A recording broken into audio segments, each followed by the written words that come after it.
ምን ትሰራለሽ? ቆይ ከባንጋሊ ኢትዮጵያ አጣሽ እንዴ? ነይ ከኔ ጋር ነይ ተነሽና ነይ አሁን ኢትዮጵያ ይኸው በቢዙ ባህር ላይ ያለው ምን ትሰራለሽ ከዚህ? እውነትሽ እኮ ነው የምልሽ።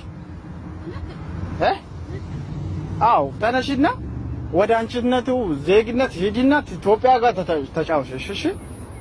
አዋጥሽም እንጂ እንደዚህ ደግሞ ምን አደርጋለሁ ታዲያ ካንቺ ጋር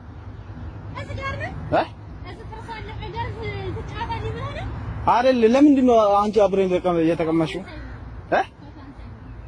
እኛ አላነሳም እናነሳለን እኮ እኛ ራስን እርስ በራሳችን ደግሞ መከባበር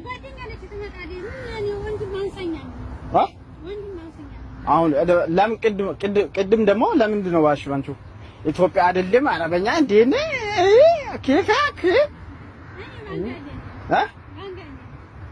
ባንጋሊ ከባንጋሊ ጋር ነው Nageenyi araarri waaqayyoo bakkuma jirtanitti isiniif haa baay'atu kabajamtoota hordoftoota koo akkam jirtu nagaa keessanii ani nagaa koo dhagalataa waaqayyoo bakkuma jirtanitti nageenyi waaqayyoo faana haa ta'u isiniin jedha chaanaal kiyyamee laayik godhaa sheer godhaa na jajjabeessaa warreen haaraa taatan immoo sabiskiraayib gochuudhaan maatii koo ta'an isiniin jedha jalqaba viidiyoo akkuma dhageessanii dhugaa nama kofalchiisa jechuun haasofni gurbichaa na kofalchiise ana jechuudha akkuma argitan obboleettiin teenya tun baangaalii wajjiniin teessee jirti jechuudha argitanii hadiiqaa keessa deemtee bakka namni hin jirre daandii cinaadhaan akkasittiin baangaalii wajjin teessee buna dhugaa jirti jechuudha.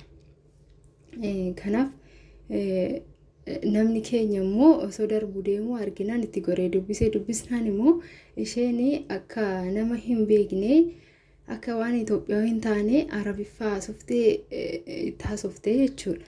Booda immoo namni keenya hin beekamu miti afaan dubbannee miti dhiiganuu eessattiyyuu hin beekamna dhugaa dubbachuu jechuudha. Dhiigni keenya nama hundarraayyuu adda jechuudha.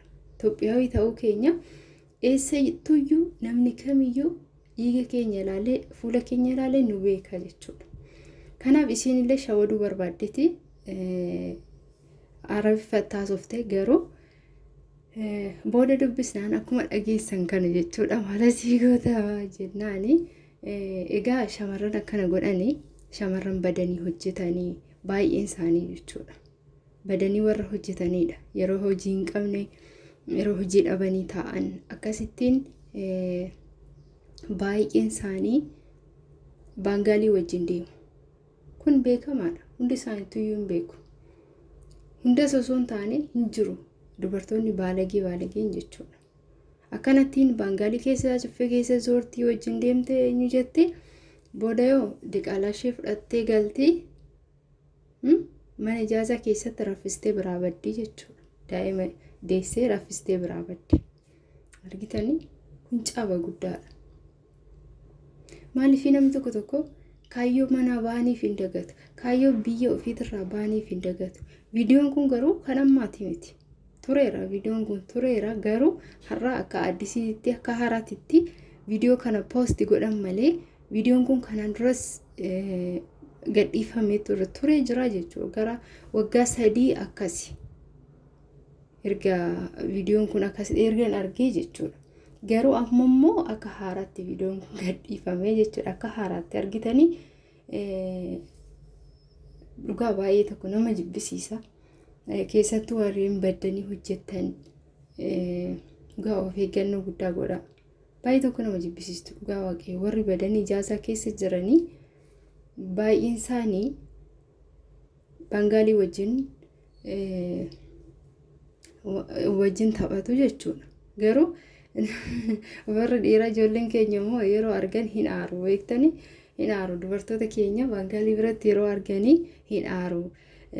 Nuti maal isin geenyu nuti maal sittan qanneeti isa wajjin teessee haasofta isa biraa deemi warra biyya keetii wajjin haasa'ii kootu wajjin deemna jedheen jechuudha.